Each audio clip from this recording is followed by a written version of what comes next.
नमस्कार. इन सोलापूर न्यूजच्या बातमीपत्रात आपण सर्वांचं स्वागत. प्रथम एक नजर ठळक घडामोडींवर. या हेडलाईन्सचे प्रायोजक आहेत सोलापुरातील नावाजलेले 7 हिल्स मेन्सवेअर अँड कलेक्शन. आता बेस्ट क्वालिटी आणि परफेक्ट फिटिंग फक्त 7 हिल्स मध्येच.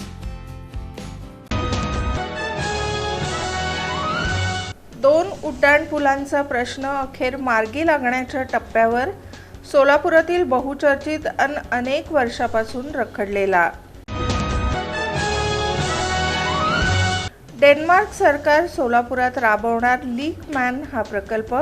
पाणी गळती रोखण्यासाठी आणि कमीत कमी वीज वापरात पंपगृह चालवण्यासाठी. महाराष्ट्र राज्याचे सहकार मंत्री बाबासाहेब पाटील यांचा सोलापूर दौरा. पद्मशाली नाती संस्थेच्या वतीने घेण्यात आली भेट. आणि अधिक मासानिमित्त पंढरपुरातील श्री विठ्ठल रुक्मिणी मातेचं VIP दर्शन पूर्णपणे बंद. कार्यकारी अधिकारी राजेंद्र शेळके यांची माहिती.